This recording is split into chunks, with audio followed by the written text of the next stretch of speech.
Welcome back students, बहुत बहुत स्वागत है आप सभी का हमारे इस नए वीडियो में। और आज जिस पोएम का एक्सप्लेनेशन हम करने वाले हैं, इस पोएम का नाम है द स्कूल बॉय। एक्चुअली इस पोएम में ये कहा गया है कि जो बच्चे हैं, उनकी जो चाइल्डहुड है, ये पढ़ाई के दबाव में पूरी तरीके से कुचल जा रहा है। और इसी चीज़ को जो एक स्कूल गोइंग बच्चा है, छोटा सा बच्चा है, उसने बयां किया है। तो the school boy in the poem is not a happy child. इस पोएम में जो स्कूल बॉय है वो बिल्कुल भी खुशहाल एक बच्चा नहीं है। What makes him unhappy? उसको कौन सा चीज़ अनहैप्पी बनाता है? What does he compare himself to a bird that lives in a cage? वो क्यों अपने आप को एक बर्ड की तरह कंपेयर कर रहा है जो कि पिंजरे में बंद है? और a plant that withers when it should blossom, या उस प्लांट की तरह जो फूल ना देखे ही वो क्या हो गया, उसकी मौत हो गई। तो यहाँ पर देखो, पहले पैराग्राफ से हम शुरू करते हैं। I love to rise in a summer morn, मतलब एक समर के मॉर्निंग पे मैं उठना चाहता हूँ।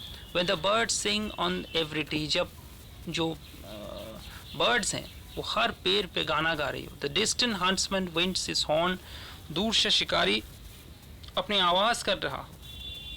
And the skylark sings with me, oh what sweet company. और जो स्काईलार्क बर्ड है वो मेरे साथ गाना गाता है। वो जो स्वीट कंपनी है, वो जो स्वीट कंपनी मतलब उसका संग जो है वो मुझे बहुत पसंद है। यानी कि उसे नेचर बहुत पसंद है, प्रकृति बहुत पसंद है।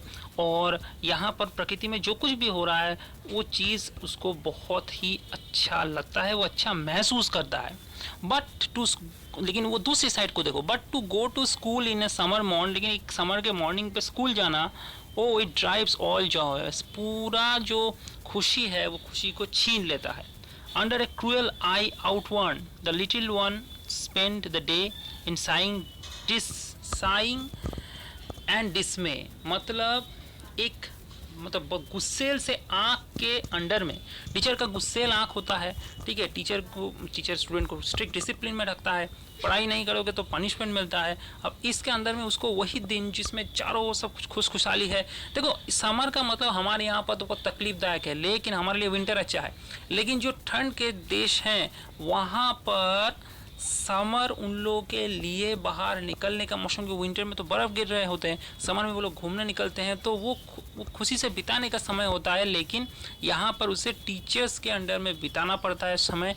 ये बहुत दुखदायी बात है और वो गहरी सांस को छोड़ता है दुख में कि इस समय जो कि उसे नेचर में एंजॉय करना चाहिए था वो कर क्या रहा है, वो यहाँ पर टीचर के जो आँख है उसके अंडर में बैठा हुआ है। जैसे कैमरा, जो सीसीटीवी कैमरा जैसे इंस्पेक्ट करता है आप कहाँ जा रहे हो, क्या कर रहे हो, उसी तरीके से टीचर के आँख के अंडर में आप हो, टीचर के जुरिस्डिक्शन के अंडर में आप हो और आपकी लाइफ एकदम तकलीफ से भर गया है। Then at times I drooping sit, उसके बाद मैं बैठता हूँ ऐसे ड्रूप करके मतलब कैसे ऐसे बेंड करके बैठता हूँ। And spend many an anxious hour, और बहुत एंग्सियस आवर समय बिताता हूँ, मतलब और टेंशन में समय बताता हूँ। तो स्कूल में यही होता है ना, ऐसे आप झुक के बैठे रहते हो, सीधे तो जब टीचर बोलते सीधा बैठो तब बैठो, ज़्यादातर बच्चे तो ऐसे ड्रूप कर गया है। तो ये ड्रूप को और एक सिंबलाइज किया जाता है। ड्रूप का मतलब टीचर बच्चों का जो बोझ है किताबों का, उसके सिलेबस का, पढ़ाई का, उससे वो ऐसे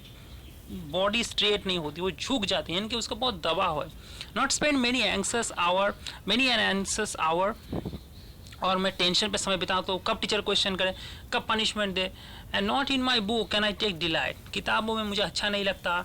not sit in learning's bower worn through the dreary shower. अब क्या होता है कि देखो, एक प्रकृति में बैठ के आप सीख रहे हो, आप बर्ड्स देख रहे हो, बर्ड्स की कैसी एक्टिविटी है, आप पेड़ को देख रहे हो, आप गाना सुन रहे हो, ये जो एजुकेशन है, यही चीज़ आप किताब में एक पोएम के रूप में पढ़ोगे, कौन सा अच्छा लगेगा आप बताओ, यही वाला चीज़ अच्छा लगेगा ना। तो ये प्रैक्टिकल एजुकेशन की बहुत कमी है, प्रैक्टिकल शिक्षा की बहुत कमी है, हम सिर्फ किताबों में ही कहीं ना कहीं खोए हुए हैं, ठीक है।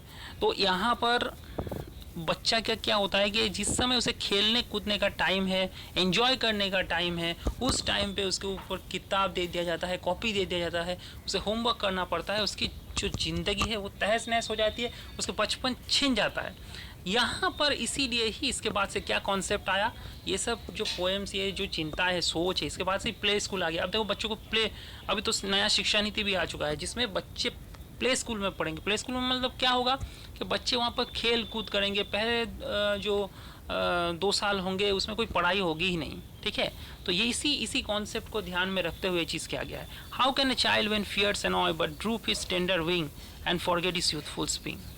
मतलब एक साल में अगर स्प्रिंग को छीन लो, वसंत काल को छीन लो, वसंत जब सबसे खुशहाल समय होता है तो कैसा होगा, तो चाइल्ड जो बच्चे का जो बचपना होता है वो छीन लेना, ठीक ऐसा ही होता है, जीवन को बर्बाद कर देता है, ठीक है।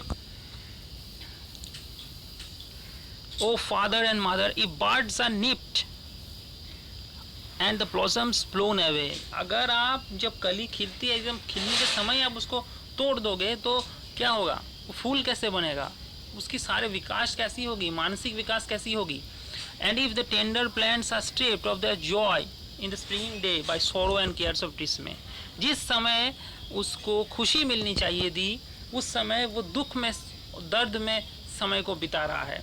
How shell the summer arise in joy और द समर फ्रूट्स अपीयर, तो how shell the summer arise in joy और द समर फ्रूट्स, कैसे समर का फ्रूट आएगा, आपने तो स्प्रिंग के फूल को ही नष्ट कर दिया तो समर का फल का कहाँ पर आप एक्सपेक्टेशन कर रहे हो। स्प्रिंग में जो कली आने वाली है उसके बाद तो समर आता है, तो समर का फल का से आप एक्सपेक्टेशन करो जब स्प्रिंग में उसे मार दे रहे हैं। तो मतलब यहाँ पर उन बच्चों के बारे में बताया गया है, बच्चे स्ट्रिक्ट डिसिप्लिन में रहते हैं और उसे पेरेंट्स कुछ नहीं करने देते, खेलने नहीं देते, हाँ ठीक है, उसे नेचर में प्रकृति में घुमाने नहीं लेके जाते, उसे पर्वत नहीं दिखाते, समुद्र नहीं दिखाते, नदी नहीं दिखाते, उन लोगों को नेचर में जीने ही नहीं देते। उसकी जगह पे उसको किताब, टेक्स्ट बुक ये धरा देते हैं, कॉपी धरा देते हैं और वो पढ़ाई करते हैं।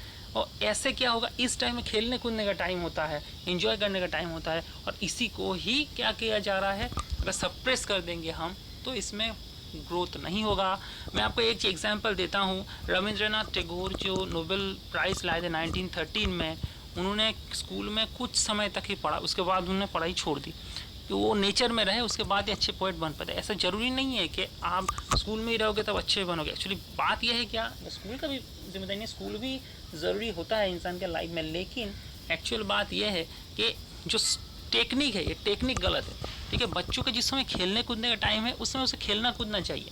जैसे प्ले स्कूल में वो खेलने कूदने का टाइम है, इसलिए प्ले स्कूल बना है कि वहाँ पर जाके बच्चा सिर्फ क्या करेगा, खेलेगा, ठीक है। बाद में जाके वो थोड़ी थोड़ी करके पढ़ाई में उसे लाया जाएगा। एक बार में उसको बोझ दे दो तो उसका बचपन ही बिगड़ जाएगा, फिर वो एक अच्छा बच्चा नहीं बन पाएगा, क्योंकि जिसका बचपन बिगड़ चुका होता है वो एक चिड़ा सा रहता है हर वक्त, उसका मेंटेलिटी ठीक नहीं रहेगा, और बाद में जाके पढ़ाई में अगर डिग्री भी हासिल कर ले तो अच्छा इंसान नहीं बन पाएगा, ठीक है।